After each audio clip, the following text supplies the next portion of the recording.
You have power over your mind, not outside events. Realize this, and you will find strength. These timeless words from Marcus Aurelius capture a profound truth about life, one that we often forget when faced with rejection. Rejection is an inevitable part of the human experience, whether it's a declined opportunity, an unreciprocated relationship, or a disappointment that stings deeper than we'd like to admit. Rejection is something we all encounter. But here's the real challenge. How do we respond to it? Do we let it define us, or can we learn to see it in a new light? In this video, we'll explore how Stoicism, the ancient philosophy of resilience and self-mastery, offers practical tools to reframe rejection, not as a personal failure, but as an opportunity for growth. Along the way, we'll uncover timeless insights and actionable steps that can help you embrace rejection with grace. Use it to build inner strength and unlock a deeper sense of freedom. Let's dive in. What if rejection wasn't about you, but about something beyond your control? This simple yet powerful question challenges how most of us interpret rejection. When faced with a no, whether it's a job you didn't get, a relationship that didn't work out, or an idea that didn't gain traction, it's easy to internalize it, to feel as though the rejection defines your worth or abilities. But Stoicism, and specifically the teachings of Epictetus, offers a liberating perspective. Rejection often lies in the realm of things we cannot control. Epictetus famously taught the concept of the dichotomy of control, one of the cornerstone principles of Stoic philosophy. He said, "Some things are up to us and some things are not." This simple distinction can transform how we respond to challenges, including rejection. What's within our control, our thoughts, actions, choices, and the way we interpret events. What's outside our control, pretty much everything else, other people's opinions, decisions, and circumstances beyond our influence. Rejection, more often than not, falls into this second category. Let's break this down. Imagine you've put your heart and soul into applying for your dream job. You've spent hours refining your resume, crafting the perfect cover letter, and preparing for the interview, only to receive an email that begins with, "We regret to inform you." It's natural to feel disappointed, even hurt. But if you pause and apply the dichotomy of control, you'll notice something interesting. While you had control over your effort, preparation, and how you presented yourself, the final decision wasn't up to you. It depended on factors you couldn't influence. Maybe the company went with someone who had a skill set they needed in that moment, or perhaps an internal candidate was already lined up. Either way, the rejection wasn't necessarily a reflection of your value or potential. It was a product of circumstances beyond your control.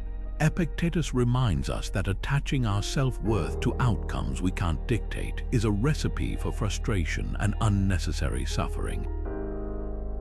Instead, he encourages us to focus on what we can control our response. So, how do we reframe rejection through this lens? Start by asking yourself, did I do my best within the areas I could control? If the answer is yes, then the rejection isn't a failure. It's simply an outcome that lies outside your sphere of influence. Once you accept this, you can release the emotional baggage that often accompanies rejection and redirect your energy toward what truly matters, your next steps. Think of it like sailing a boat. You can control how you set your sails and steer your vessel, but you can't control the direction of the wind or the waves. If the current pushes you off course, what matters most is your ability to adjust and keep moving forward, not blaming yourself for the forces of nature. This perspective might feel unnatural at first because we're conditioned to take rejection personally. But remember, the Stoics weren't about suppressing emotions. They were about understanding them and putting them into perspective. By recognizing what lies outside your control, you free yourself from the exhausting act of trying to change the unchangeable. So, the next time you face rejection, take a step back and ask, is this something within my control or not? If it's not, let it go. This act of letting go isn't about indifference, it's about reclaiming your energy and focusing it where it can actually make a difference. And when you do, you'll find that rejection is no longer an obstacle, it's a chance to practice resilience, refine your approach, and grow stronger in the process. Rejection in itself is a neutral event. It's just a moment, a decision, or a set of words delivered by someone else. The real sting of rejection doesn't come from the external act, it comes from our perception of it. Stoicism teaches us that it's not what happens to us, but how we interpret and respond to what happens that determines our emotional state. This is brilliantly captured in the teachings of Seneca, who wrote, "We suffer more in imagination than in reality." Let that sink in for a moment. Many of the negative feelings we associate with rejection don't originate from the rejection itself, but from the narrative we create around it. Consider this: when you're rejected, what is the first thing that runs through your mind? For many of us, it might sound something like, "I'm not good enough," or "I'll never succeed." This inner dialogue spirals into self-doubt, frustration, or even shame. But here's the truth: those thoughts are not facts. They're just interpretations shaped by our fears, insecurities, and past experiences. Stoicism invites us to pause and question that inner dialogue. What if the rejection wasn't about your worth? What if it wasn't a roadblock but a redirection? Changing how we perceive rejection can dramatically alter how we feel about it. Seneca's wisdom provides a practical way to shift this perception. He believed that events are not inherently good or bad, they are indifferent. It's our judgments that color them. When rejection occurs, instead of labeling it as disastrous or personal, try to approach it with curiosity. Ask yourself, what story am I telling myself about this? And more importantly, is that story helpful or true? Let's look at an example. Imagine you've recently confessed your feelings to someone, only to find out that they don't feel the same way. It's easy to let feelings of inadequacy creep in. You might tell yourself, "I'm not lovable," or "I'll never find someone." These are judgments, emotional conclusions you've attached to the rejection. But if you step back, you can see the situation more clearly. The other person's response is just their truth. It's a reflection of their feelings, their preferences, their circumstances. It's not a definitive statement about who you are or your worthiness of love. By changing the story from, "This is proof I'm not enough," to, "This just wasn't the right fit," you relieve yourself of unnecessary suffering.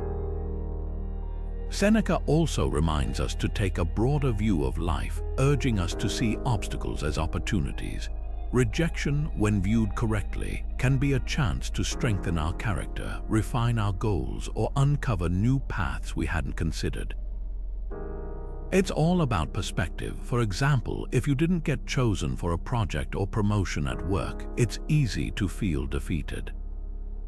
But what if this rejection opens the door for something even better? Maybe a role that aligns more with your talents, or the freedom to explore a path you hadn't thought possible. When you stop seeing rejection as an end and start seeing it as a pivot point, it transforms from something to fear into something to embrace. So how do you begin shifting your perception? Start by becoming aware of your thoughts. The next time rejection arises, notice the story you're telling yourself. Then challenge it. Is this interpretation rooted in fact, or is it driven by emotion? Could there be another way to view this situation, one that empowers you rather than diminishes you? Seneca's teachings remind us that perception is everything. The event of rejection is just the spark, our perception is the fire, and the good news is we control how we feed that fire. By training ourselves to approach rejection with reason, not emotion, we take back our power. And with that shift in perception, rejection no longer overwhelms us. Instead, it becomes a tool for growth, clarity, and strength.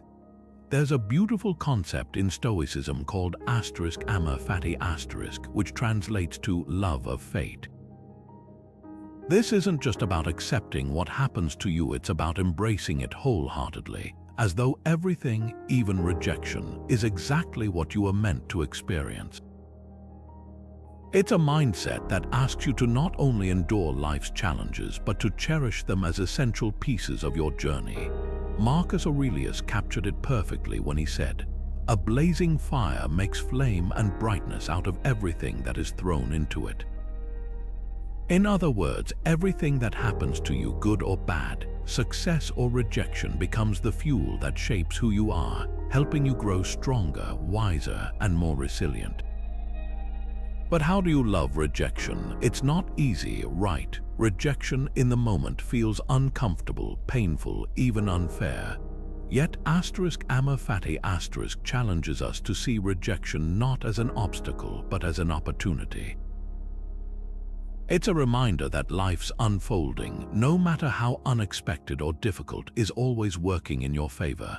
If you choose to frame it that way, think about it, every rejection, every no is redirecting you. It's steering you away from paths that weren't meant for you and towards something better suited for your growth or purpose. When you adopt the perspective of Amor Fati, you move from blaming fate to collaborating with it. Picture this: you've spent months preparing for a business pitch, and when the day finally arrives, the investors say no. It stings, and it's tempting to get lost in frustration or self-pity. But if you practice Amor Fati, you might see this rejection differently. Maybe the no teaches you something valuable about your approach, refining your ideas for the next pitch. Or perhaps this was life's way of nudging you toward another opportunity, one you couldn't have seen if you remained stuck on this particular outcome. When viewed through the lens of Amor Fati, the rejection isn't a dead end, it's a pivot point, an integral step in your journey. Here's where this philosophy becomes truly empowering. It shifts your relationship with control. Instead of constantly fighting against what happens, trying to bend the world to your will, you align yourself with reality. You begin to trust that every twist and turn, even the rejections, are part of a greater story unfolding for you. This doesn't mean you stop striving or abandon your goals. On the contrary, it means you give your very best effort in every situation, but you let go of resisting the outcome. You say to yourself, "This too is for me. How can I learn from it? How can I grow because of it?" Let's look at history for a moment. Thomas Edison, one of the most famous inventors of all time, is said to have embraced failure and rejection with a remarkable attitude. When asked about the thousands of unsuccessful attempts he made while inventing the light bulb, he replied, "I have not failed. I've just found 10,000 ways that won't work." This is Amor Fati in action. Edison didn't just tolerate rejection, he saw it as an essential part of his success. Each no brought him closer to the yes that would change the world. But how can you start practicing Amor Fati in your own life? Begin by reframing how you talk to yourself in moments of rejection. Instead of asking, "Why does this always happen to me?" try asking, "What is this trying to teach me?" Pause and reflect on the possibility that this setback might be clearing the way for something better. Next, remind yourself that no experience is wasted, even the painful ones. Every rejection carries a lesson, a new perspective, or an opportunity to build resilience. By embracing rejection as part of your unique path, you stop seeing it as an adversary and start treating it as the teacher it truly is. Ultimately, Amor Fati is about surrendering to the flow of life with trust and gratitude. When you approach rejection with this mindset, you not only take its power away but transform it into something positive. It becomes less about what you lost and more about what you gained: clarity, strength, wisdom, and a deeper connection to the journey you're on. After all, it's not the smooth roads that make a great story, it's the challenges, the detours, and yes, even the rejections that lead you to your destination. And when you learn to love your fate, you'll find that rejection isn't against you. It's guiding you toward what was truly meant for you all along. Let's start with a story about Cato the Younger, one of the great exemplars of Stoic philosophy. Cato was known for his unwavering commitment to his principles, even when those principles made him deeply unpopular. In ancient Rome, he repeatedly rejected corruption and compromise, standing firm against Julius Caesar's rise to power. But his steadfastness wasn't always met with approval. In fact, Cato faced opposition, ridicule, and rejection at nearly every turn. He lost political battles, was criticized by his peers, and even alienated potential allies because of his refusal to abandon what he believed was morally right. Yet, Cato remained resolute, embodying the idea that rejection and resistance could strengthen rather than weaken the soul. Cato's life speaks to a profound Stoic belief: hardship, including rejection, is a form of training. Marcus Aurelius said it best when he wrote, "The impediment to action advances action. What stands in the way becomes the way." In other words, the very things that challenge us, rejection, failure, adversity, are not obstacles. They are opportunities to develop resilience, to refine our character, and to grow stronger. When you view rejection through this lens, it stops being something to fear and starts becoming a tool for transformation. But how do we build this kind of resilience in our own lives? Stoicism offers several practices that can help us reframe rejection and use it to strengthen ourselves. One of these practices is what the Stoics called voluntary discomfort. This involves intentionally exposing yourself to small challenges or inconveniences to train your mind to endure discomfort without fear. For example, you might take a cold shower, fast for a day, or practice going without something you enjoy. The idea is simple. By putting yourself in mildly difficult situations, you prepare yourself to face larger challenges like rejection with greater composure.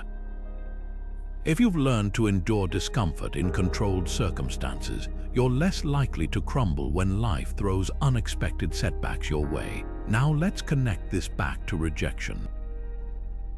When you practice voluntary discomfort, you're essentially teaching yourself that you can handle adversity, that it's not as overwhelming as it seems.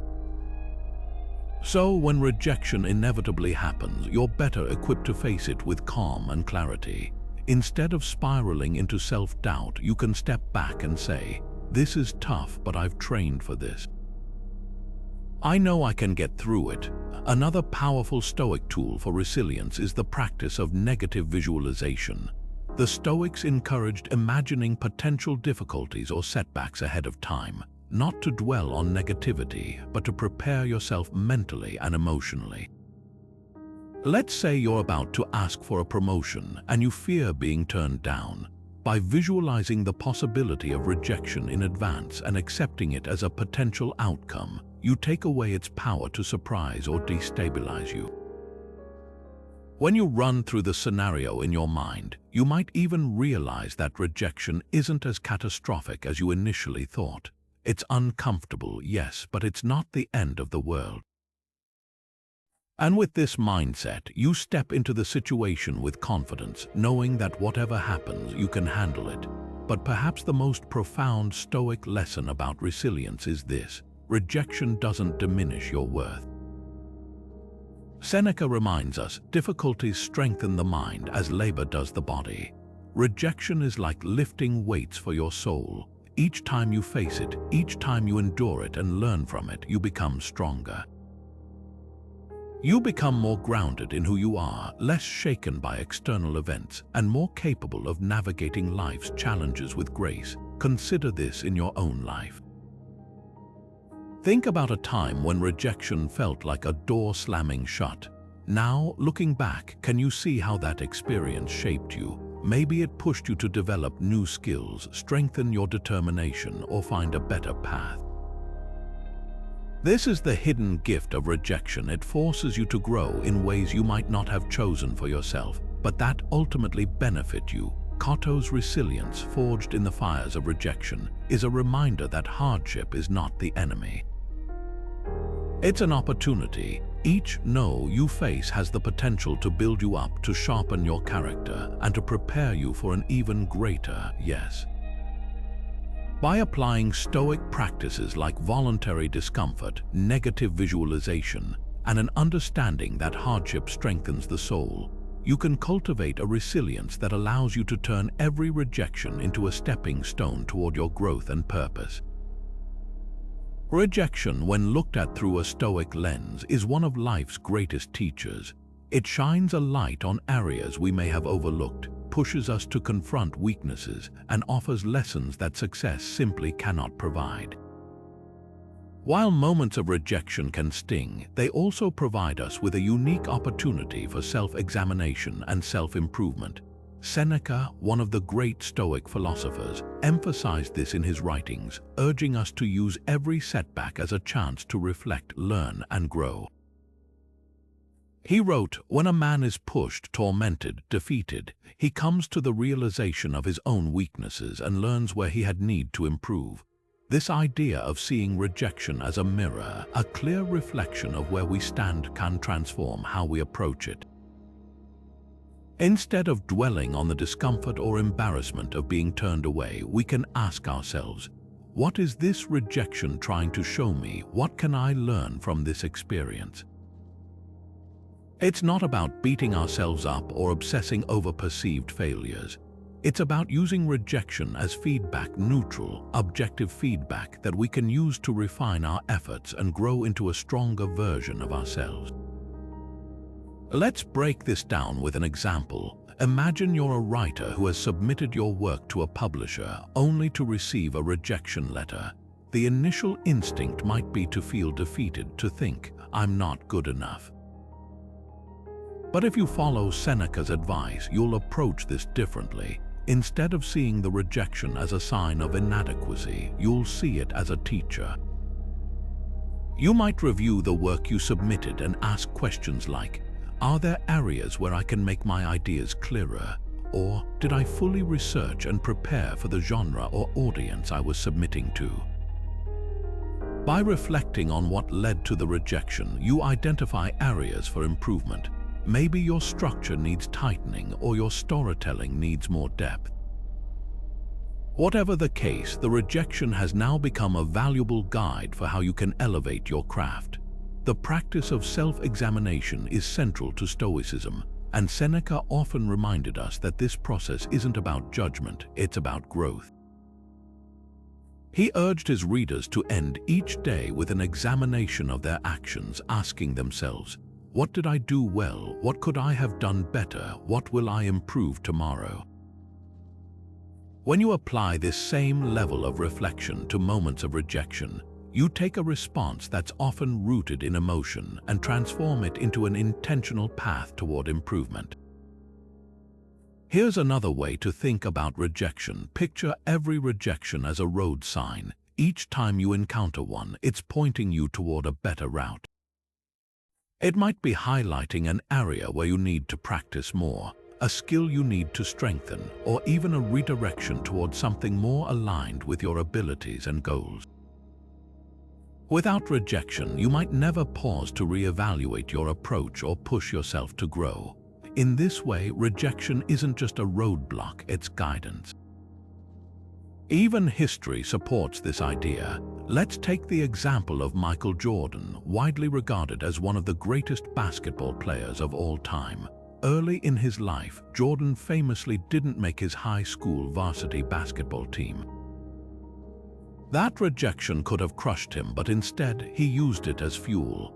He confronted the areas where he needed to improve, worked relentlessly on his game, and ultimately became one of the most iconic athletes in history. Without that rejection, who knows if he would have developed the drive and discipline that defined his greatness. But here's the key: For rejection to become a teacher, you have to be willing to engage with it honestly. That means setting aside blame, ego, or self-pity and approaching the experience with curiosity and humility. Ask yourself, what role did I play in this outcome? Is there a skill I need to develop, a mindset I need to shift, or a behavior I need to refine? This process isn't always comfortable, but it's essential for growth. And the beauty of it is that the lessons rejection teaches you don't just apply to that one situation. They become tools you carry forward, building your resilience and ability to thrive in the future. So the next time rejection shows up, pause for a moment. Instead of seeing it as a door slamming shut, treat it as a nudge toward the person you're becoming.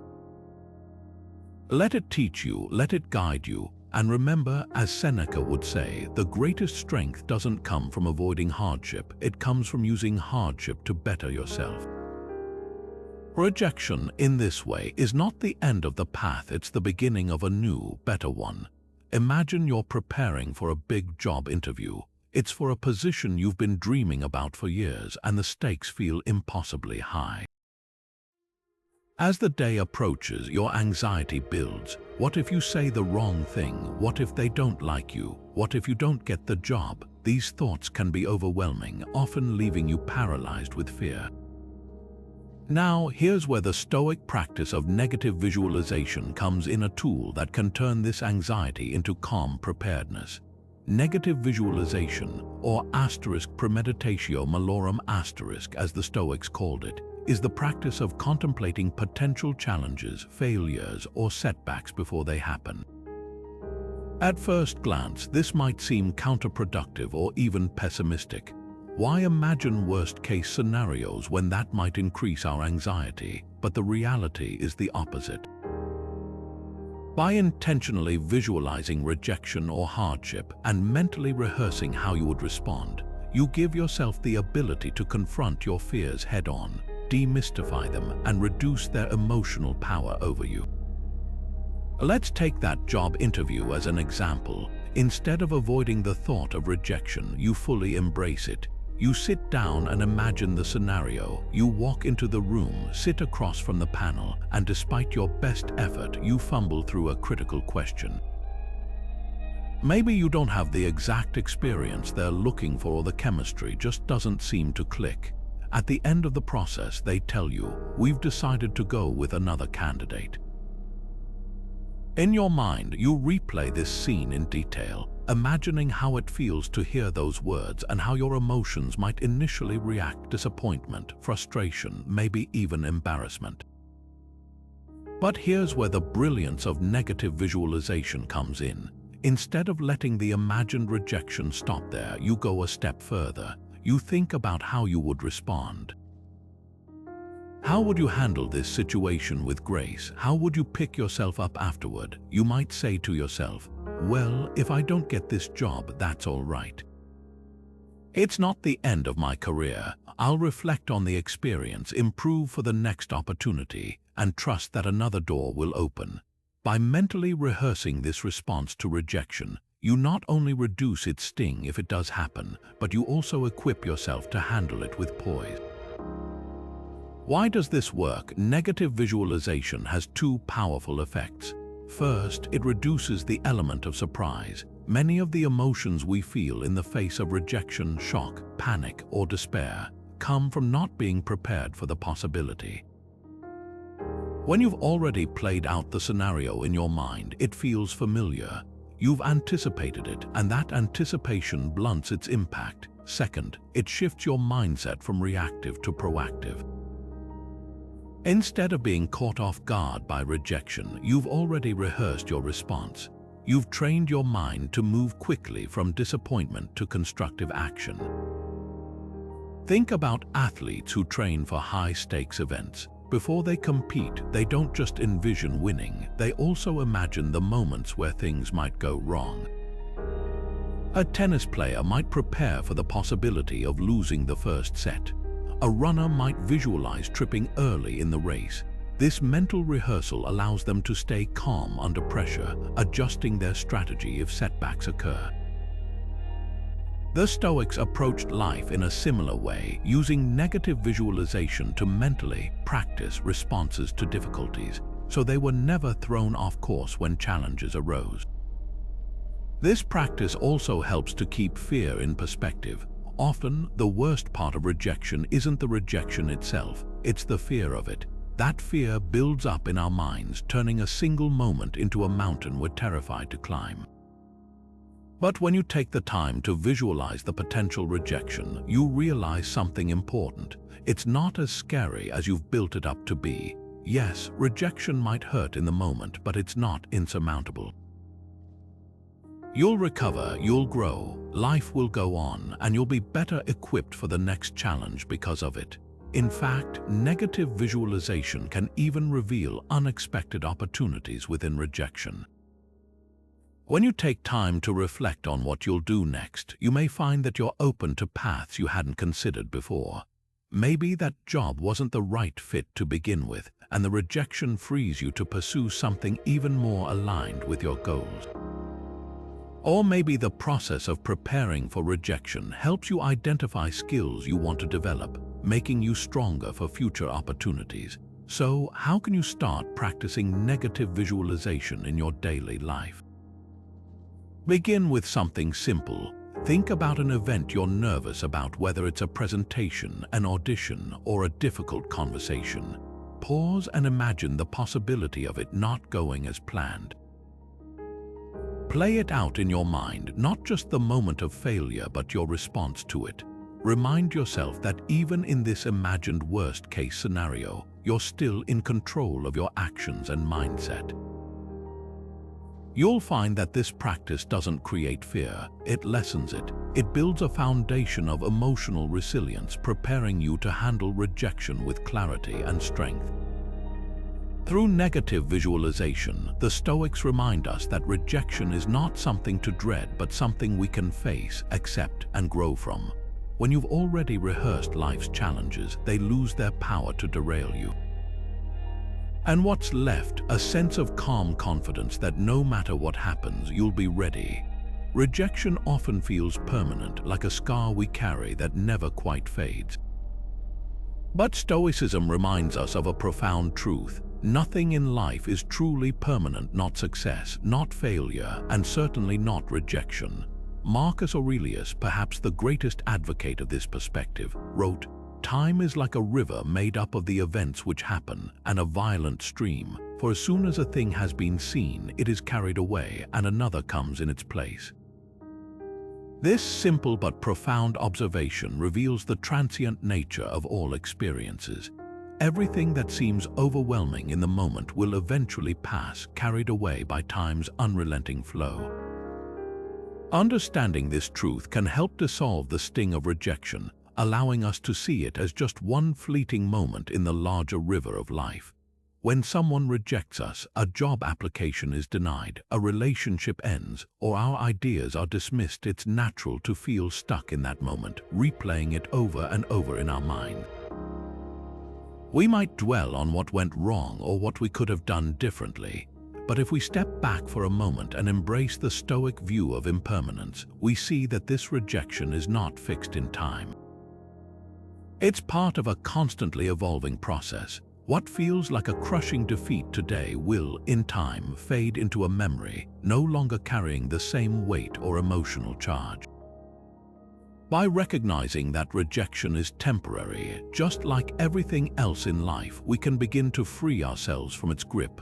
Let's look at an example. Imagine failing an important exam or being turned down for a promotion at work. In that moment, it might feel like your entire future is derailed, but think about any setback you faced years ago. How much of the pain or disappointment do you still carry with you today? Chances are, what once felt devastating is now just a story, a small detail in the broader narrative of your life. Over time, that rejection lost its power, its sharp edges smoothed by the ongoing flow of life. By remembering this in the present moment, you can remind yourself that whatever rejection you face today will eventually lose its sting, no matter how heavy it feels right now.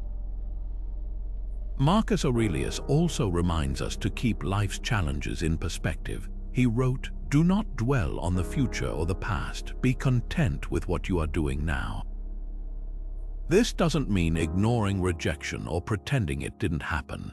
Instead, it's about grounding yourself in the present and refusing to let a fleeting moment of disappointment define your long-term outlook. The rejection happened, yes, but it is already in the past. You still have the present moment and the choices that come with it. Time marches on, and so must you. The impermanence of rejection doesn't just help us let go, it also reminds us to view life's adversities with humility. Just as rejection isn't permanent, neither are success or praise. The job we land, the applause we receive, or the accolades we earn, these too will pass. Stoicism teaches us not to cling to the highs or sink into the lows, but to find balance amid the ebb and flow of life. Rejection is just one wave in the ocean. It rises, it crashes, and then it recedes, making way for new opportunities, challenges, and triumphs. Consider the people you admire most, be it great leaders, artists, or thinkers. Their lives were not free of rejection. In fact, many of them faced countless setbacks before achieving success. What allowed them to rise was their ability to move forward, knowing that rejection wasn't the end of their story. They understood, whether consciously or not, the Stoic truth that time transforms all things. What may seem insurmountable today becomes fuel for growth tomorrow. By embracing the impermanence of rejection, we not only soften its impact but also open ourselves to the possibilities that lie beyond it. Rather than seeing rejection as a dead end, we can view it as a brief pause before the next chapter begins. So the next time you're faced with rejection, remember the wisdom of Marcus Aurelius. The things you think about determine the quality of your mind. Choose to think of rejection not as a lasting wound but as a passing event. Let it flow down the river of time and trust that more opportunities are already on their way. Rejection often hits the hardest when we tie our sense of self-worth to the opinions or approval of others. It's natural to seek validation. We're social beings, after all, but relying on external validation can leave us vulnerable and emotionally dependent. The Stoics understood this and emphasized the idea that true freedom and confidence come from within, not from the shifting opinions of the outside world. Epictetus reminded us, if you want to improve, be content to be thought foolish and stupid. With this, he wasn't advocating for ignorance but rather suggesting that our personal growth and self-worth should never be dictated by how others perceive us. Let's break this down. Why does external validation feel so rewarding? Because it gives us a fleeting sense of security. When someone compliments our work, approves of our decisions, or validates our choices, it feels like proof that we're on the right path. But the Stoics warn against depending on this for two reasons. First, external validation is completely outside of our control. People's opinions are influenced by factors far beyond us: their moods, their own insecurities, or even circumstances we can't see. Second, living for the approval of others often pulls us away from living authentically. We start bending ourselves to fit expectations, not because they align with our values, but because we crave that pat on the back. And what happens when that external validation disappears? We're left feeling empty and unsure of ourselves. Epictetus encourages us to stop chasing the approval of others and start seeking internal validation instead. He believed that our self-worth should come from living in alignment with our principles and values, not from what others think of us. He wrote, "No man is free who is not master of himself." In other words, true freedom and true confidence comes from within. It's about knowing that you are enough as you are, regardless of whether someone else sees it. So, how can we start cultivating inner confidence and rejecting the need for external validation? First, take time to define your values. What principles guide your life? What kind of person do you want to be? When you have a clear sense of your core values, you can begin to measure your actions and decisions against these internal standards rather than the fluctuating opinions of the outside world. For example, if kindness is one of your values, you can remind yourself that your worth isn't defined by whether someone appreciates your generosity. It's defined by the fact that you acted in alignment with your beliefs. Next, practice becoming aware of when you're seeking validation. Start noticing the times you look for approval, whether it's through social media, at work, or in personal relationships.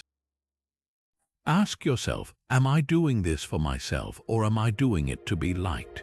This awareness is the first step toward breaking the cycle of needing constant praise or recognition. Another powerful exercise is to reframe rejection as neutral feedback rather than personal failure. Instead of interpreting rejection as a sign that there's something wrong with you, view it as simply a difference in perspective. For instance, if your idea wasn't accepted in a meeting, it doesn't mean you're not smart or valuable, it just means it wasn't the right fit for that moment. By removing emotion from the equation, you start to realize that external opinions don't have the power to change your intrinsic worth. Finally, practice self-affirmation by acknowledging your own efforts and accomplishments. After completing a challenging task or overcoming a fear, take a moment to reflect on what you did well. You don't need to wait for someone else to say, "Good job." Tell yourself, by reinforcing your own sense of pride and achievement, you begin to internalize the idea that your opinion of yourself matters most. Think of self-worth like a tree with deep roots. External validation is like the wind, it can sway the branches, but it cannot uproot what's grounded within. When you learn to cultivate internal confidence, rejection loses its power to shake you. It becomes just another experience rather than a defining moment of your worth. Epictetus' teachings remind us that we can't control the opinions of others, but we can control how much weight we give those opinions. When you stop chasing external validation and focus on living in alignment with your own principles, you don't just free yourself from the fear of rejection, you step into a life of authentic confidence and unshakable self-worth. And isn't that the kind of strength we all deserve? Have you ever noticed how much of our suffering comes not from the events themselves, but from our expectations of how things should go? We envision a specific outcome, a job offer, a romantic relationship, a project going exactly as planned, and we attach ourselves to that vision as if our happiness depends on it. When reality doesn't match our expectations, we feel crushed, disappointed, even betrayed by life. But what if the key to lasting freedom is not in controlling outcomes, but in letting go of the need to control them in the first place? This is where the Stoic practice of detachment offers a revolutionary way to live. The Stoics understood that attachment to specific outcomes is one of the greatest sources of human suffering. Epictetus said, "It is not things that disturb us, but our interpretation of their significance." When we pin all our hopes, happiness, and self-worth to a single outcome, we set ourselves up for unnecessary pain. Why? Because outcomes are often beyond our control. What is within our control, however, is how we respond to them. By learning to detach from our desire for a particular result, we free ourselves from the emotional roller coaster of expectations and disappointments. Imagine you're working toward a major goal. Let's say you're applying to a highly competitive program or aiming for a life-changing promotion. Naturally, you want to succeed. You dedicate your time, energy, and focus to putting your best foot forward. But at the same time, you could feel the weight of that attachment creeping in. What if I don't get it? What will people think? These thoughts build pressure, and with every passing day, the outcome feels more and more like a make-or-break moment. If things don't go the way you hope, the disappointment hits like a tidal wave, not because the outcome itself is unbearable, but because you've tied so much of your happiness and sense of self to that one ideal vision. The Stoics, however, teach us a different way. They encourage us to pursue our goals with effort but without attachment to the result. Marcus Aurelius wrote, "Never let the future disturb you. You will meet it, if you have to, with the same weapons of reason which today arm you against the present." This mindset is about focusing on the process, the things you can control, and letting go of the need to dictate how the future unfolds. Detachment doesn't mean apathy or lack of ambition. It means understanding that your value as a person is not determined by external outcomes. Let's take an example from everyday life to illustrate this. Suppose you're studying for an exam. A common approach might be to think, "I have to get a perfect score, or this was all for nothing." That attachment to perfection creates stress and may even result in overthinking or burnout. A Stoic approach, on the other hand, would look more like this. "I will study diligently because doing my best is within my control. Whether or not I achieve the highest score, I'll know I put in my full effort." By detaching from the outcome, you free yourself to focus fully on the process without letting fear or anxiety cloud your work. Detachment doesn't just apply to goals, it also applies to how we seek acceptance from others. Many of us want to feel liked, appreciated, or validated, and as a result, we tie ourselves to the approval of others. But here's the challenge: just like future outcomes, other people's opinions are completely outside of our control. No amount of effort will guarantee universal acceptance. Detaching from the need to be liked doesn't mean you stop caring about others. It simply means you stop letting their opinions dictate your self-worth. When you release that attachment, you find a freedom you may have never experienced before, a freedom to live authentically, without constantly worrying about how you're perceived. Now, detachment is not something that happens overnight. It's a mental muscle you develop through consistent practice and reflection. One way to start is by reminding yourself of what is and what is not in your control. Epictetus encouraged his students to repeat this idea daily. Some things are within your power, others are not. When you feel yourself attaching to an outcome, pause and ask yourself, am I focusing on what I can control, or am I clinging to what I can't? This simple shift in perspective can alleviate so much unnecessary stress. Another practice is gratitude. When you detach from specific outcomes, you start to appreciate what you already have instead of being consumed by what you might lose. Rejection becomes less about what you didn't get and more about what it taught you and where it might lead you. That shift alone can be life-changing. By learning to let go of attachments, you open yourself to a deeper freedom, a freedom to act without fear, to give your best without needing a guarantee, and to embrace life as it unfolds rather than as you expect it to.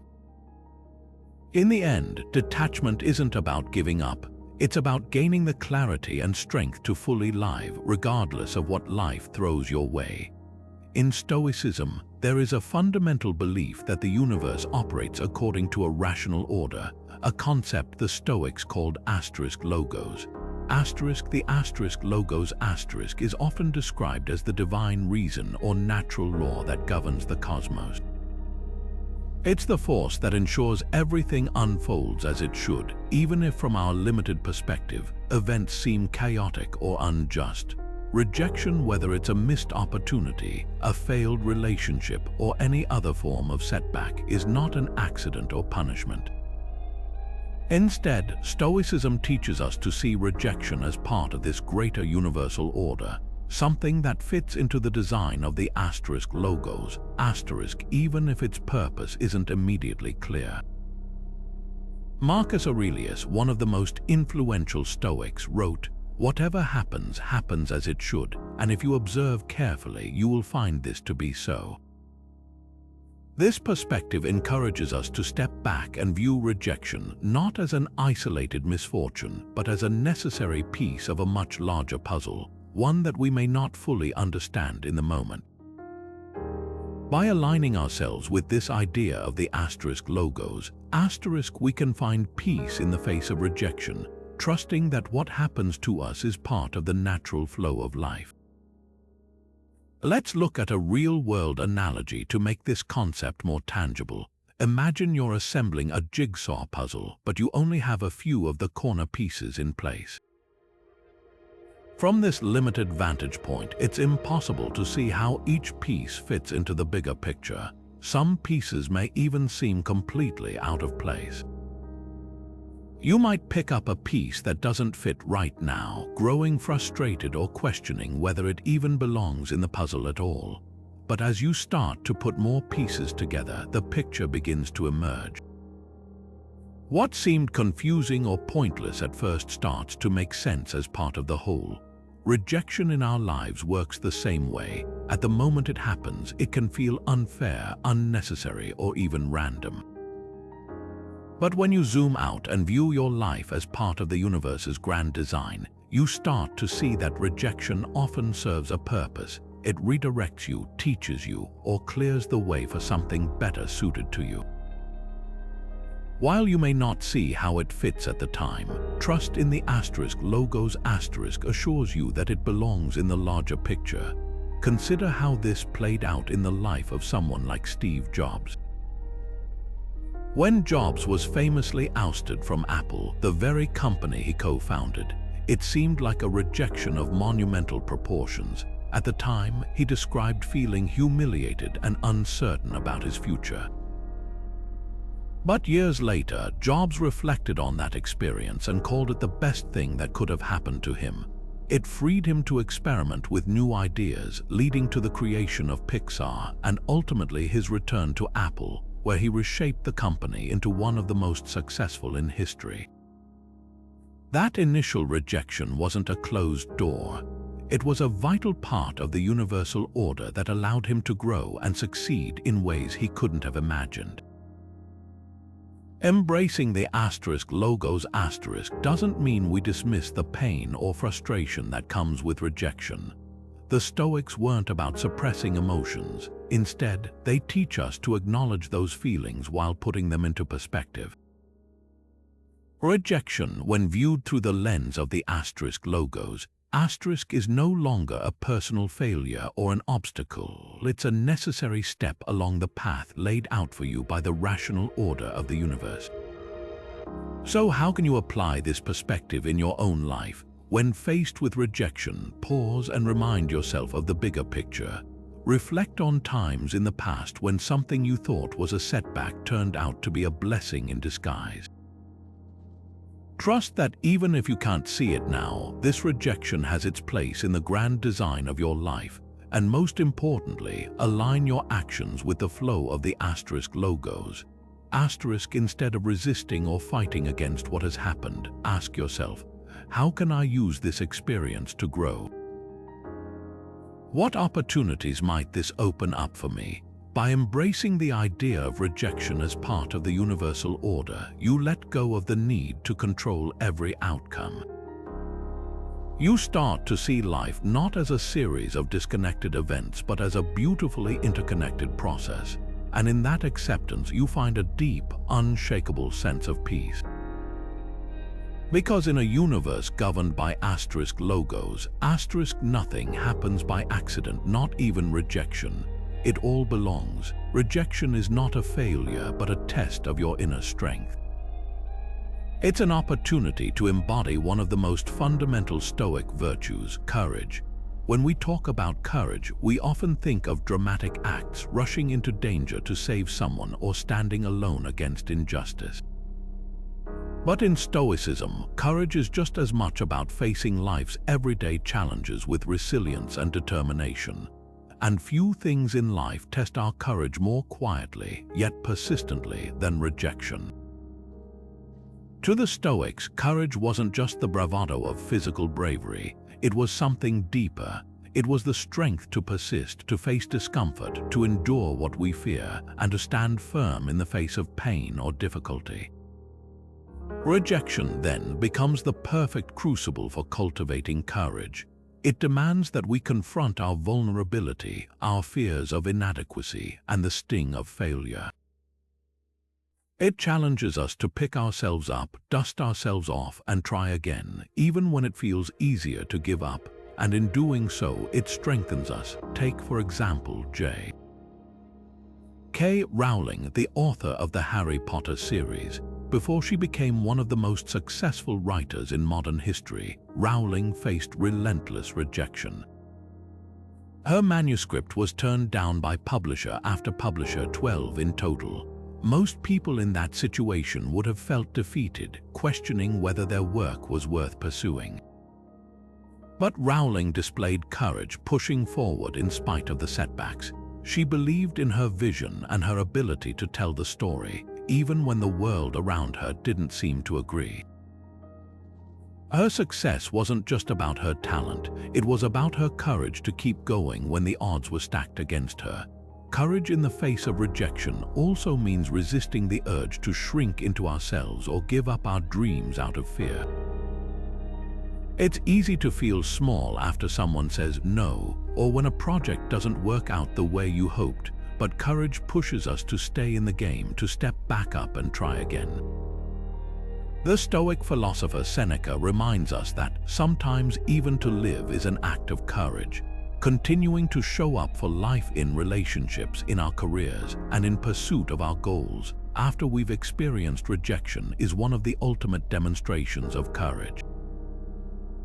This virtue also calls us to take risks, knowing full well that rejection may come. Courage isn't about avoiding fear or discomfort, it's about moving forward in spite of them. Consider entrepreneurs who pitch an idea to endless investors, knowing they'll hear no far more often than yes, or artists who share their work with an audience, fully aware that critics may not receive it well. Each of these acts requires courage because they involve exposing oneself to the possibility of rejection. But without risking rejection, there's no growth, no progress, and no success.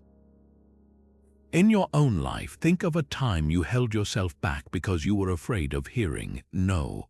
Ask yourself, what's the worst that could have happened? For many of us, the fear of rejection is far greater than rejection itself. Courage nudges us to step beyond that fear, to see rejection not as an end but as part of the process. Every no is proof that you tried, that you put yourself out there, that you faced the uncertainty head-on instead of retreating, and that alone is an act of bravery. The next time rejection knocks on your door, consider this. It's not just a challenge, but an invitation. An invitation to tap into your inner courage and to show the world and yourself that you are stronger than your setbacks. By holding onto this Stoic virtue, you'll not only navigate rejection with grace, but you'll also become more resilient, more self-assured, and ultimately more courageous in all areas of life. Because in the end, rejection isn't about being turned away. It's about finding the strength to keep moving forward. Rejection has a way of striking a deep emotional chord. It triggers an instinctive reaction, perhaps frustration, sadness, or even anger. But Stoicism teaches us that while it's natural to feel emotions, it's how we respond to them that truly defines us. Epictetus, one of the great Stoic teachers, offers a guiding principle for these moments. It's not what happens to you, but how you react to it that matters. This distinction between reacting and responding is at the heart of Stoic philosophy. Reactions are immediate, emotional, and often out of our control. Responses, on the other hand, are deliberate and guided by reason. Mastering this difference can change how we face rejection, allowing us to approach it with clarity and composure rather than being swept away by emotion. Imagine this scenario. You've just received feedback on a creative project you poured your heart into, and the person reviewing it tears it apart. The initial reaction might be to feel defensive. Maybe your face flushes with embarrassment, or you feel the sting of anger rising in your chest. The temptation to react emotionally, either snapping back or shutting down, is overwhelming. This is the reactive mind at work, acting on impulse and emotion. But the Stoics remind us that we have another option: to pause, breathe, and respond rationally. Responding means taking that feedback in stride, even if it's delivered harshly. It's about hearing what the person is saying without letting your emotions cloud your judgment. A response might sound like, "Thank you for your feedback. Can you help me understand what you'd recommend improving?" By keeping your composure, you not only maintain your dignity, but you also open the door to growth instead of letting your emotions dictate the outcome. So, how do we train ourselves to respond instead of react? The Stoics offer several practices that can help in moments of rejection. The first is the power of the pause. When faced with rejection, take a moment, maybe just a few seconds, to breathe and ground yourself before saying or doing anything. This brief pause gives your rational mind time to catch up with your emotions. It allows you to ask, what is the best way to handle this situation, rather than simply reacting out of gut instinct. You might even silently repeat a phrase from Epictetus. Remember, you are in control of how you respond. Another practical tool is to separate the event from your interpretation of it. When someone says no to you, it's easy to assign meaning to that rejection, like "I'm not good enough" or "I'll never succeed." But those interpretations are just stories we tell ourselves. They are not facts. The only fact in this scenario is that you are told no. The power lies in how you choose to interpret and respond to that fact.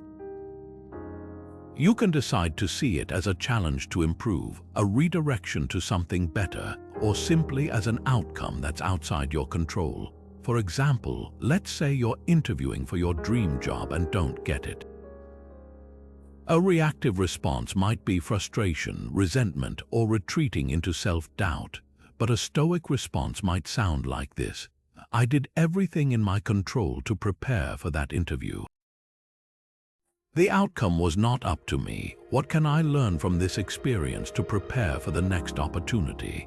This mindset doesn't erase the disappointment, but it shapes it into something constructive, something that helps you move forward with strength and wisdom.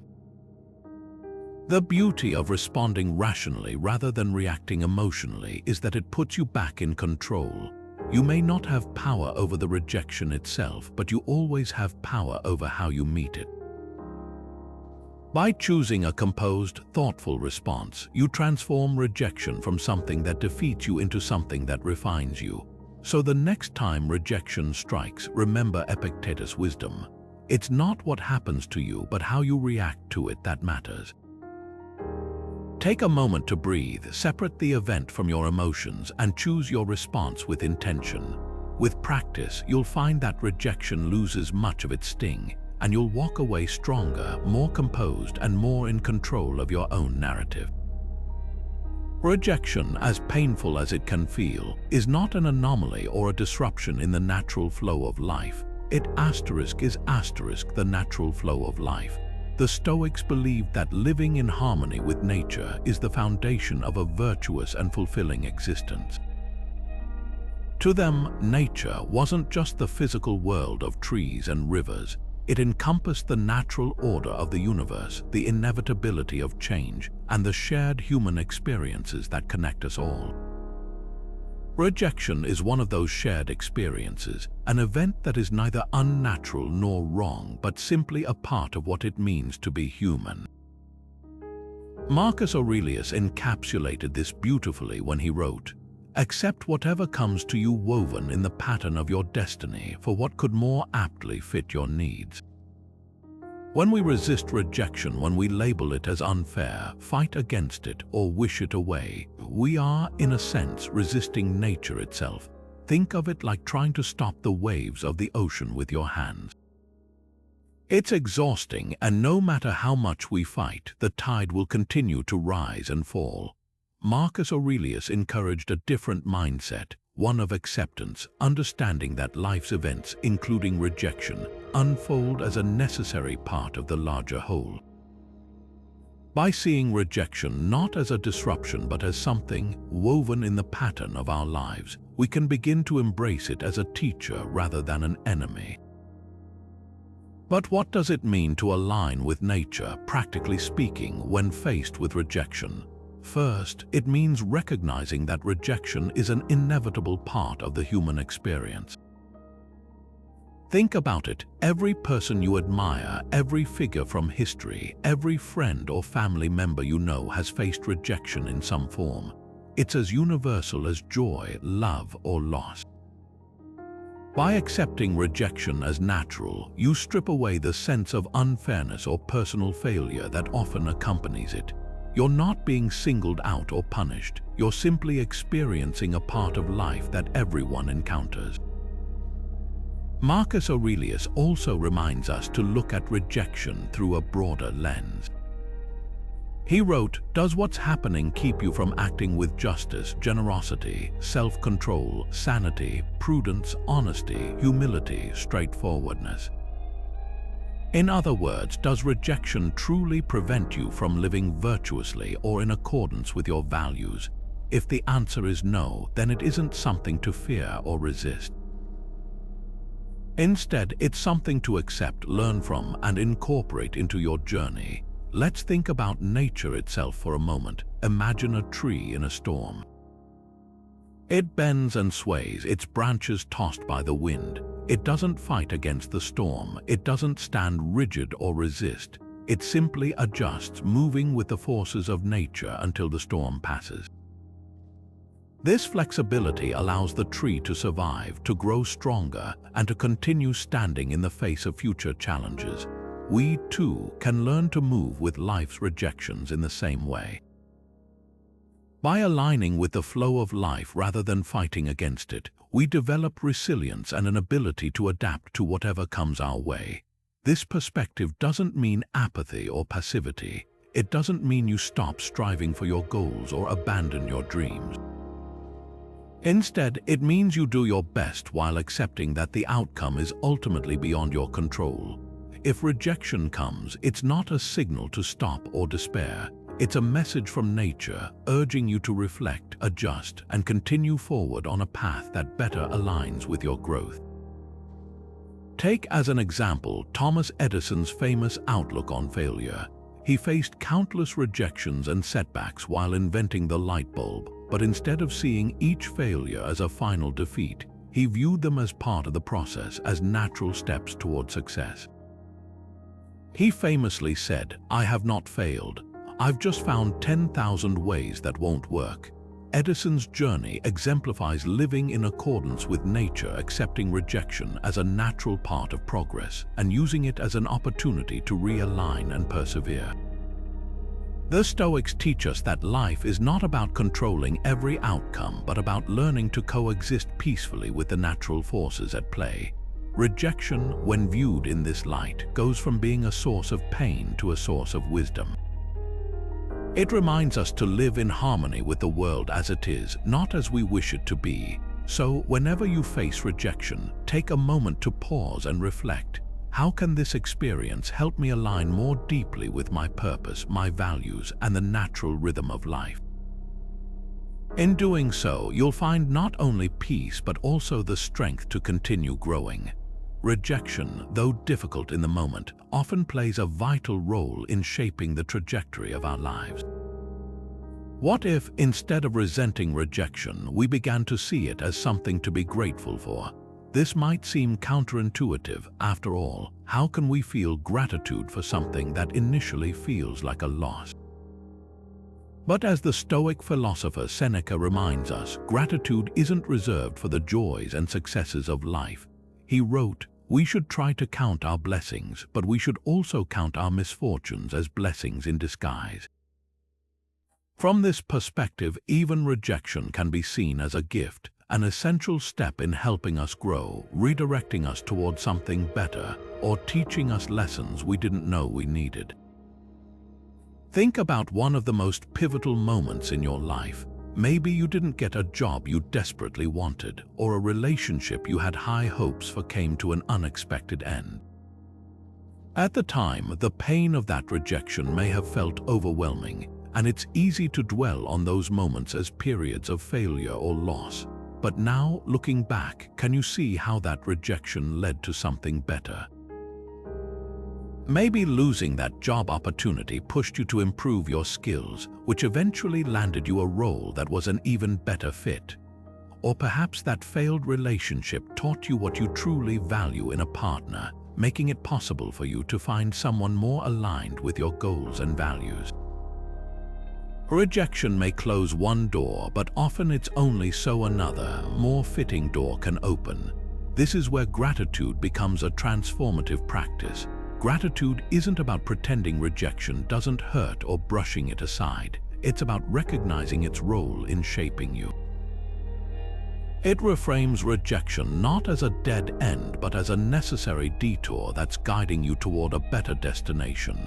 When we embrace gratitude, we begin to see rejection for what it truly is, not a punishment, but a pivot point. Take J.K. Rowling, for example, whose manuscript for Harry Potter was famously rejected by more than a dozen publishers. Those rejections initially felt devastating. But looking back, Rowling has expressed gratitude for those early setbacks because they were part of the path that ultimately brought her story into the hands of the right publisher. Without those rejections, the global phenomenon we know today may never have come to be. Her story reminds us that rejection is often less about failure and more about timing and alignment. The same principle applies to our own lives when viewed with gratitude. Rejection becomes less of a burden and more of a necessary step forward. Seneca encourages us to take this reflection further, suggesting that we actively give thanks not just for what life gives us, but for what it denies us. He believed that obstacles, hardships, and yes, rejections often shape us more than our successes ever could. Rejection sharpens our focus, builds our resilience, and teaches us patience. It forces us to clarify what matters most to us and to adjust our path accordingly. Without rejection, we might never fully grow into the person we're capable of becoming. So how can you bring this mindset of gratitude into your daily life? Start by reflecting on your past experiences with rejection and asking yourself, what did this teach me? How did it shape the person I am today? You might even discover that some of the most painful moments in your life turned out to be the very things that set you on your current path. Write these reflections down or keep them in mind to remind yourself that rejection isn't something to fear or resent. It's something to appreciate, even cherish, for the role it plays in your journey. Another practice is to express gratitude in the moment, even when rejection feels raw. This doesn't mean denying your emotions or forcing positivity. Instead, it's about trusting that the experience, however painful, is contributing to your growth in some way. You might say to yourself, I don't fully understand this now, but I trust that this rejection is part of something bigger, something meaningful. Over time, this shift in perspective can help you approach rejection with calmness and even a sense of appreciation. In the end, rejection is not a roadblock, it's a redirection. By reframing it with gratitude, you allow yourself to see the opportunities hidden within it. As Seneca reminds us, a good person dyes events with his own color and turns whatever happens to his own benefit. Rejection, when seen through the lens of gratitude, becomes not an obstacle but fuel for growth, reflection, and the pursuit of a life lived with purpose. So the next time rejection enters your life, instead of resisting it, thank it. It just might be the moment that sets you on your greatest path yet. Rejection often feels unbearable because it catches us off guard. It throws us out of our comfort zone, leaving us unprepared to face the sting of disappointment and uncertainty. But what if we could train ourselves to become more comfortable with discomfort? What if we could build a mental and emotional buffer so that when rejection inevitably arrives, it doesn't overwhelm us? This is precisely what the Stoics sought to cultivate through the practice of voluntary discomfort, intentionally exposing themselves to challenging or uncomfortable situations to build resilience and strength. Epictetus, one of the great Stoic philosophers, taught, "Difficulties are things that show a person what they are." The Stoics believed that discomfort was not something to be avoided but embraced. Putting yourself in controlled, uncomfortable situations teaches you that you can endure far more than you think. More importantly, it reminds you that discomfort is temporary, it doesn't define you, and it doesn't control you. This mindset is a powerful tool when facing rejection because it reframes it as just another form of discomfort, something you've already trained yourself to handle. In today's world, the idea of voluntary discomfort might sound daunting, but it's surprisingly accessible and deeply practical. Let's explore a few ways you can incorporate this practice into your life in small but meaningful ways, and see how they can prepare you to handle rejection with greater grace. One of the most popular examples is fasting. In an age where food is abundant and readily available, choosing to go without a meal or two might seem unnecessary. But fasting isn't about deprivation, it's about training your body and mind to endure discomfort. By voluntarily choosing hunger for a set period, you expose yourself to an uncomfortable but controlled situation. And in doing so, you build the mental muscle to face other uncomfortable situations like rejection. When you've trained yourself to handle something as primal as hunger, being turned down for a job or an opportunity feels a little less overwhelming. You've already proven to yourself that you can tolerate discomfort and emerge stronger. Another modern practice is cold exposure. Techniques like cold showers or ice baths have gained popularity not just for their physical benefits but for their mental training as well. Few things are as viscerally uncomfortable as stepping into freezing water, but when you do it voluntarily, you teach yourself to remain calm in the face of discomfort. You learn to breathe through the initial shock and settle into the sensation, recognizing that it won't last forever. This same principle applies to rejection. The initial sting may feel sharp and all-consuming, but it too is temporary. Cold exposure trains you to face that discomfort head-on and realize that you're capable of withstanding it. Even small, everyday acts of voluntary discomfort can make a difference. Try walking somewhere instead of driving, leaving your phone behind to step away from digital distractions, or opting to sleep without a blanket on a chilly night. These might seem like minor inconveniences, but they teach the same lesson.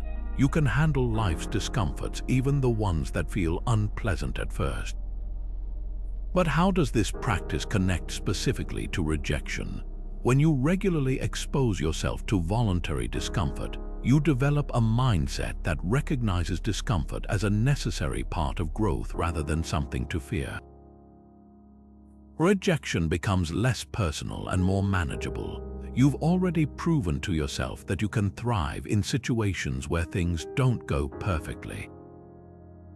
Instead of being overwhelmed, you respond with a sense of calm and control. Consider this: a person who has trained their mind through voluntary discomfort feels prepared when they face a difficult conversation, a failed pitch, or an unreciprocated sentiment. They've practiced enduring discomfort in smaller, controlled moments, so they understand that while rejection may be painful, it doesn't define their worth or derail their path. It's just another form of adversity they've learned to face. The Stoics knew that hardship was inevitable, but they also knew that resilience wasn't something you simply hoped for, it was something you built. By embracing voluntary discomfort, you're not just preparing yourself for rejection, you're cultivating a life where discomfort no longer controls you. Instead, it becomes another opportunity to grow stronger, wiser, and more composed in the face of life's challenges. Rejection has a strange way of humbling us. It pulls us out of our comfort zones and reminds us, often in stark terms, that we are fallible, that we don't control everything, and that we are ultimately human. While this might sound discouraging at first, the Stoics saw this as a great gift. Rejection, they believed, is a powerful teacher of one of life's most essential virtues, humility. Humility is not about self-deprecation or thinking less of yourself. Instead, humility, in the Stoic sense, is the recognition of your place in the grander scheme of things. It's about understanding your limitations, acknowledging that you don't have all the answers, and accepting that you are part of a much larger world, one you cannot always control. Epictetus often emphasized this idea. He said, "It is impossible for a man to learn what he thinks he already knows." This insight reminds us that pride, believing we are above mistakes, above failure, or above rejection, closes us off to growth. Rejection, on the other hand, has a way of cracking that pride wide open, creating space for humility to enter. Think about the last time you experienced rejection. Whether it was in your career, relationships, or creative pursuits, chances are it felt like a significant blow to your sense of confidence or control. But if you looked a little closer, you might have noticed how that rejection pushed you to reflect. It might have forced you to examine your approach, reassess your priorities, or even acknowledge areas where you still have room to grow. This is how rejection cultivates humility. It strips away any illusion of perfection and invites us to see ourselves more clearly with all our strengths and weaknesses. The beauty of this process is that humility doesn't weaken you, it strengthens you. When you acknowledge your fallibility, you become more open to learning, improving, and connecting with others. Rejection reminds us that we are not infallible, and that's okay. It's not a flaw, it's part of the shared human experience. This realization can ground us, preventing arrogance and entitlement from taking root and helping us approach both success and failure with grace. Epictetus often urged his students to think about their place in the world. He encouraged them to adopt a cosmic perspective, asking them to see themselves as part of a vast, interconnected universe. One of his teachings goes, "Who are you? A human being. That's what you are. If you understand this, know that in the grand order you are not in charge, but you are a participant." This wisdom is a reminder that we are not at the center of everything. Rejection helps reinforce this truth by showing us that the world doesn't always bend to our will. It teaches us to let go of the ego-driven need to control everything and instead to work in harmony with life's rhythm. To deepen this sense of humility, we can ask ourselves a few introspective questions the next time rejection crosses our path. Am I clinging to the belief that I deserve a specific outcome? Have I allowed pride to cloud my view of my own limitations? What can this rejection teach me about myself and my approach? These questions shift the focus from frustration or self-pity to self-awareness. They help us use rejection as a mirror, reflecting both our strengths and the areas where we can continue to grow. By embracing humility in the face of rejection, we also learn to foster deeper empathy for others. When we recognize our own flaws and vulnerabilities, we're better able to see and accept those in the people around us. This creates stronger connections and reminds us that rejection is not personal, it's something we all face. It's a universal teacher, shaping not just individuals but communities as well. So, the next time rejection challenges you, try reframing it. Instead of seeing it as a step backward, see it as an opportunity to step inward. Use it to strip away pride, cultivate humility, and remind yourself of your place in the world, not at the center, but as a participant in something far greater. Because when we embrace humility, we open ourselves to life's fullest lessons, turning rejection into a stepping stone toward greater wisdom and growth. Rejection can often feel isolating, as though the world has singled you out to face failure alone. In these moments, it's easy to retreat inward, to let shame or disappointment build walls around you. But the Stoics understood something profound. While self-reflection and resilience are crucial, navigating life's challenges, rejection included, is far easier when you embrace the support of a community. For the Stoics, relationships with others weren't just a pleasant addition to life. They were essential to living in harmony with nature and handling the trials that inevitably come our way. The Stoic philosopher Seneca once wrote, No one can live happily who has regard to himself alone and transforms everything into a question of his own utility. You must live for your neighbor if you would live for yourself. In other words, community isn't just about companionship, it's about perspective, wisdom, and shared strength. When rejection strikes, those around you can offer insights that you may not be able to see in the heat of the moment. They can help you reframe the experience, reminding you that rejection doesn't define you, but rather serves as an opportunity to grow and redirect. One of the most powerful aspects of community is the wisdom it provides. The Stoics valued relationships with mentors and trusted friends who could offer guidance. Marcus Aurelius, for example, often reflected on the influence of others in shaping his character, acknowledging the lessons and virtues he had learned from those around him. Mentors, friends, or even colleagues can serve as mirrors, reflecting back the bigger picture when rejection clouds your perspective. A mentor might share their own experiences with failure or rejection, showing you that even those you admire have faced setbacks. A friend might remind you of your strengths when you're too focused on your weaknesses. These relationships are invaluable in helping you process rejection with clarity and balance. Let's consider a practical example. Imagine you've been turned down for a promotion at work. The feelings of disappointment and inadequacy might tempt you to spiral into self-doubt.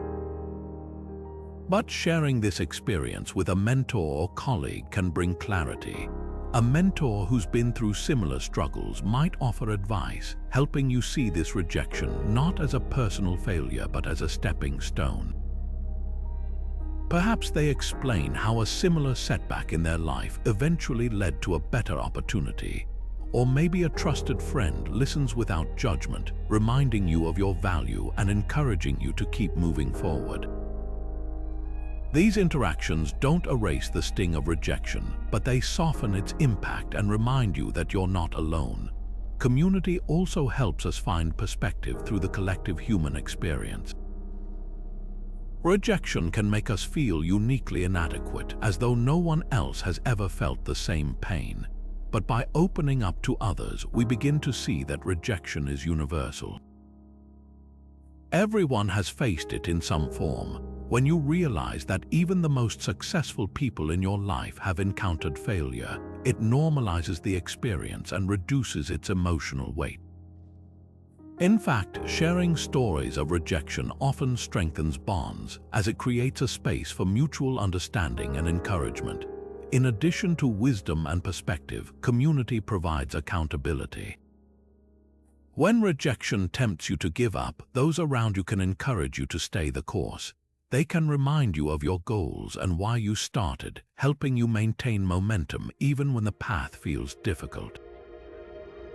A friend might push you to send out another job application or to try again after a creative project wasn't received as you hoped.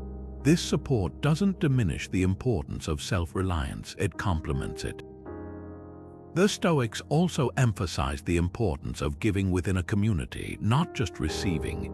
When you support someone else through their struggles, you build a stronger connection and in turn reinforce your own resilience. Helping someone navigate rejection reminds you of the wisdom you've gained from your own challenges. It's a mutual exchange of strength and perspective that benefits everyone involved. So, as you face rejection, resist the urge to isolate yourself. Reach out to the people in your life, mentors, friends, and loved ones. Let their wisdom and perspective guide you and offer the same in return. Remember Seneca's words, living for others enriches your own life. Through community, rejection becomes more than just a personal struggle. It becomes an opportunity to connect, learn, and grow together. After all, we are not meant to walk this journey alone. Rejection often feels like a roadblock, but when you look at it through the lens of Stoic philosophy, it becomes clear that rejection is not an obstacle to greatness, it's a required step on the path to it. The Stoics remind us that striving for excellence requires perseverance, resilience, and an unwavering commitment to self-improvement. Marcus Aurelius wrote, "The impediment to action advances action." What stands in the way becomes the way. In this context, rejection isn't something that stops you from achieving your goals. It's something that shapes you, strengthens you, and ultimately fuels your pursuit of excellence. Let's unpack this idea. Anytime you aim for greatness, whether it's in your career, relationships, or creative endeavors, you are venturing into uncertain territory. You're stretching yourself beyond what's comfortable, attempting something ambitious and meaningful. Rejection in this process is inevitable, not because you're unworthy or incapable, but because rejection is part of how the world tests and refines us. It's the universe's way of asking, how badly do you want this, and how willing are you to grow in order to achieve it? The Stoics were no strangers to rejection. Consider the life of Cato the Younger, a Roman statesman and one of the great Stoic role models. Cato's commitment to principles of justice and integrity often put him at odds with the political powers of his time, including Julius Caesar. Time and again, Cato was outvoted, overruled, and marginalized in the Roman Senate, yet he never wavered in his pursuit of what he believed was right. Cato's persistence in the face of rejection became a defining feature of his character, inspiring countless generations to admire his steadfastness. For Cato, rejection wasn't a sign to give up. It was a call to stay true to his values and keep striving for excellence. History is full of similar examples of rejection serving as the catalyst for greatness. Take Thomas Edison, who famously faced over 1,000 failed attempts before successfully inventing the light bulb. Edison didn't see those failures as reasons to abandon his goal. Instead, he reframed them as critical lessons, famously stating, "I have not failed. I've just found 1,000 ways that won't work." For Edison, each rejection of his ideas brought him closer to success, pushing him to refine his methods until he achieved his breakthrough. Or consider the story of J.K. Rowling. Her manuscript for Harry Potter was rejected by 12 publishers before it was finally accepted. For years, Rowling faced financial hardship and self-doubt, yet she used those moments not as reasons to quit, but as motivation to keep pursuing her vision. Today, her books have sold over 500 million copies worldwide, touching the lives of readers across generations. Her story reminds us that rejection isn't the end, it's part of the journey toward excellence. The Stoics teach that excellence is not merely about the outcome, it's about the process. It's about who you become as you persist through challenges and setbacks. Rejection forces you to adapt, to grow, and to develop perseverance. The process of meeting rejection head-on builds your character, sharpening your focus and determination in ways that success alone cannot. Marcus Aurelius encouraged us to love the hand that fate deals you, because even setbacks and failures are part of the grand design that shapes us into better, stronger, more capable individuals. So how can you start embracing rejection as part of your pursuit of excellence? First, reframe rejection as feedback. It's not a verdict on your worth, it's information that can guide you to improve, refine, or adjust your approach. Ask yourself, what can I learn from this, and how can I use this to get better? Second, practice resilience. Remind yourself that every great achievement comes with challenges. When rejection occurs, see it as a test of your commitment to your goals. Finally, keep your focus on the long term. The Stoics believed that true excellence comes from steady, consistent effort over time, not from immediate results. Rejection is not the enemy of greatness, it's the forge in which greatness is crafted. When you strive for something meaningful, rejection will find you. The question is not whether you will face it, but how you will respond to it. Will you let it define you, or will you use it to fuel your journey toward excellence? The Stoics would argue that the choice is entirely yours. Rejection has a way of planting seeds of resentment. It's easy to replay the situation over and over in your mind, dwelling on the people or circumstances you feel are responsible. "They didn't see my worth," or "that wasn't fair," might be thoughts that linger, slowly growing into bitterness. But here's the truth: resentment doesn't harm the person or situation you're angry at, it only harms you. Marcus Aurelius captured this perfectly when he said, "The best revenge is to be unlike him who performed the injury." In other words, clinging to resentment not only weighs you down but also pulls you further from the calm, virtuous life that Stoicism encourages us to pursue. The Stoics believed that harboring resentment after rejection is futile because it ties you to a past you can't change. Marcus Aurelius often reminded himself in his personal writings that what's done is done. It's beyond our control, and pouring energy into anger or bitterness only prolongs our suffering. Instead of resenting the situation or those involved, the Stoics advise us to focus on what is still within our power, our response. Letting go of resentment doesn't mean pretending the rejection didn't hurt or excusing any injustice involved. It means freeing yourself from the emotional weight of bitterness so that you can move forward with clarity and purpose. One of the most effective tools for releasing resentment, and one that the Stoics themselves used, is the practice of journaling. Marcus Aurelius' Meditations for example, was essentially his private journal, a space where he reflected on his thoughts, struggles, and emotions. In those pages, he repeatedly reminded himself to forgive others, to focus on his own thoughts and actions, and to let go of anything outside his control. Journaling allows you to do the same. When you put your thoughts on paper, you gain a sense of distance from them. It's as though you're emptying your mind of the swirling emotions and examining them objectively. Here's how you might approach this practice after experiencing rejection. Take a few moments to sit down with a journal and write about how you feel. Be honest. What specifically upset you? Do you feel unfairly treated? Do you feel hurt or overlooked? Then take a step back and reflect on these emotions. Ask yourself, is this resentment helping me? Or what am I holding onto, and how can I release it? You might even borrow a note from Marcus Aurelius and write affirmations that encourage forgiveness and perspective, such as, "This too shall pass," or "I cannot control others' actions, only my own response." Another Stoic approach to letting go of resentment is to practice compassion. Marcus Aurelius frequently reminded himself that people act according to their own reasoning and limitations, even when it may seem unjust.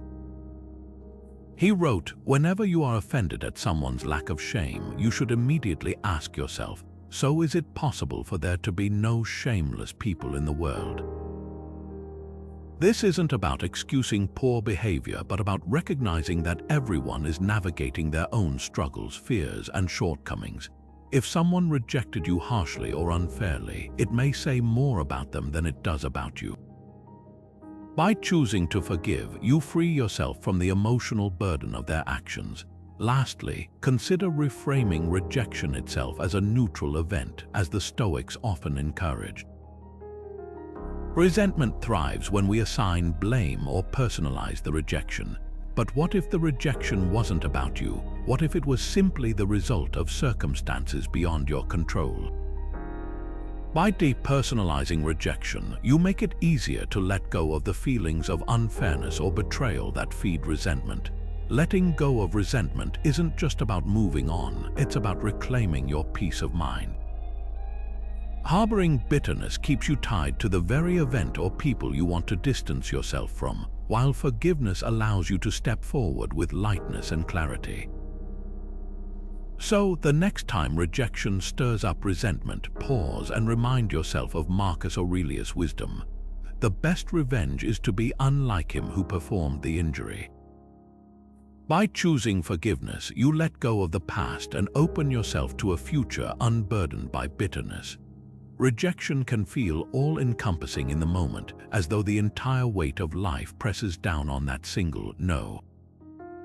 But what if there was a way to shrink the significance of rejection, not by ignoring it, but by placing it within the vast context of life itself? The Stoics had a powerful tool for this Memento Mori or remember you will die. At first glance, this might seem morbid, but in reality, Memento Mori is not a call to dwell on death. It's an invitation to live fully with perspective and gratitude. It reminds us of the fleeting nature of existence, urging us to see life with clarity and to understand that most things, rejection included, are far less significant than we make them out to be. Imagine holding a small pebble close to your eye. It appears huge, blocking your vision and making it difficult to see anything else. But as you begin to move the pebble further away, it shrinks in size and you can see the landscape around it. Rejection is like that pebble. When you're consumed by it, it seems overwhelming, as if it defines your entire world. But when you step back and place it in the context of your limited time on Earth, it becomes just one moment, a small event in a much larger picture. This is where Memento Mori plays such a profound role.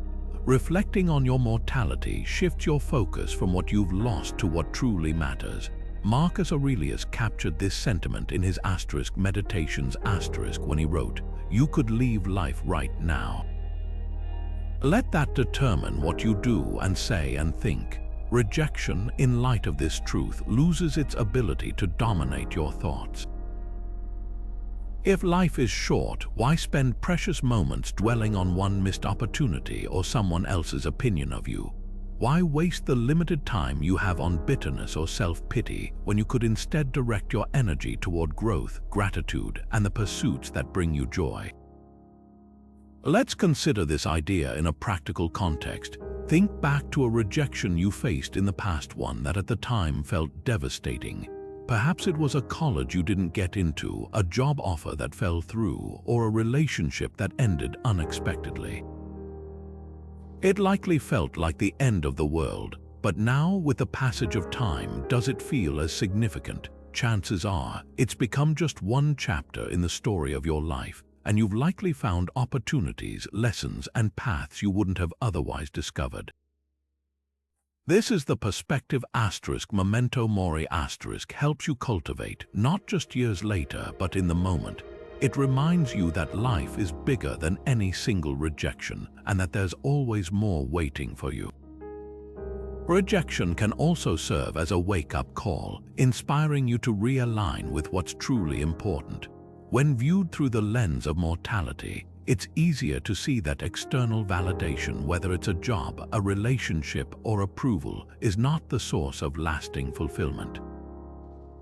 What matters most is how you spend your days, how you contribute to the world, and whether you live in alignment with your values. Rejection, then, becomes less about what you didn't get and more about how you choose to move forward.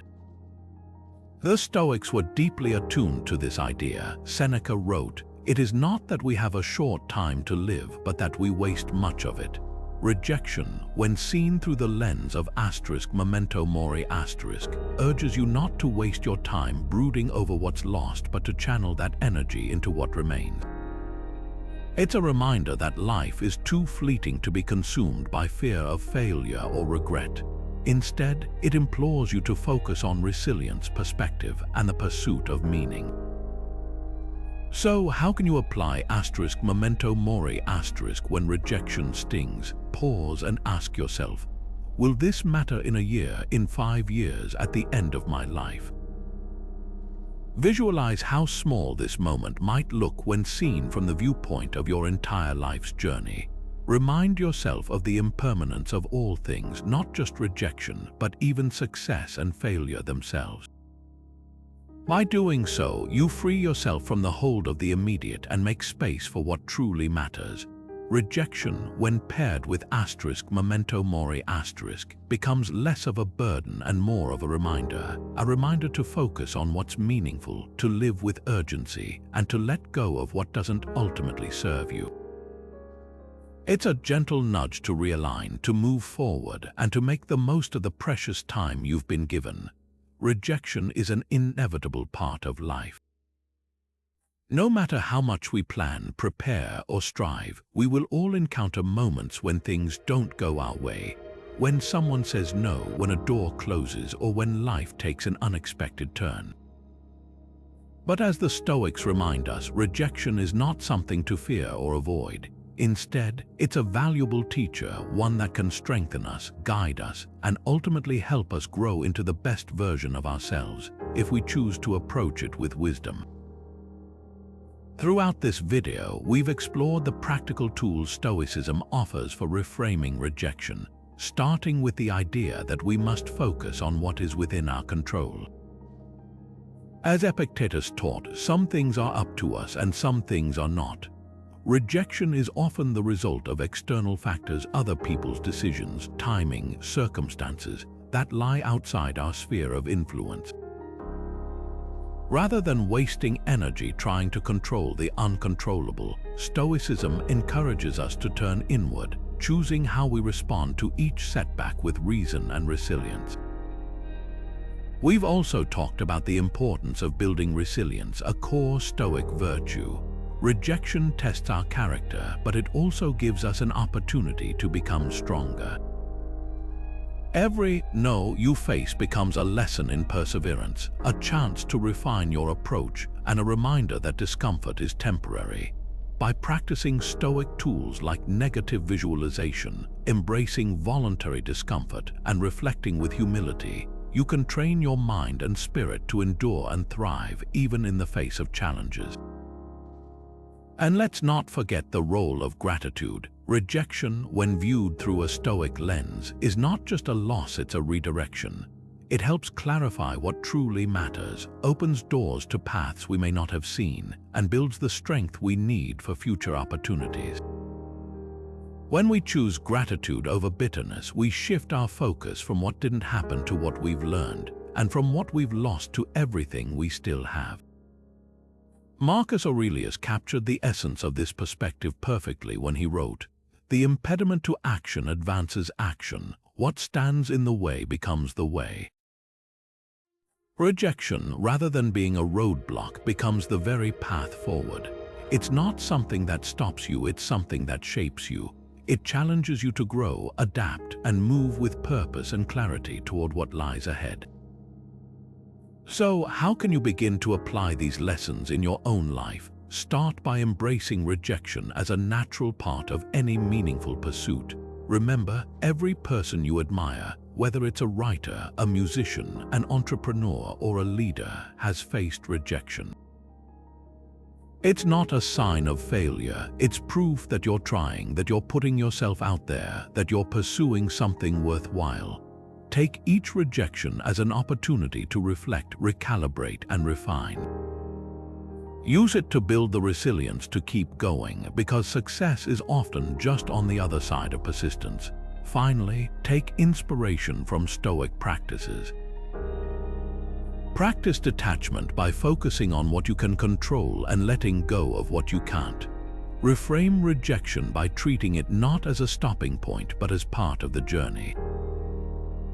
And above all, remind yourself that you have the inner strength to face anything that comes your way. As the Stoics have shown us, life's trials don't define us, our response to them does. Rejection is not the end of the story. It's just one chapter in a much larger narrative, your narrative. By embracing Stoic wisdom, you can face rejection not with fear or frustration, but with courage, perspective, and hope. And in doing so, you'll find that every obstacle becomes an opportunity, every setback becomes a source of strength, and every no becomes a stepping stone to the life you're truly meant to live.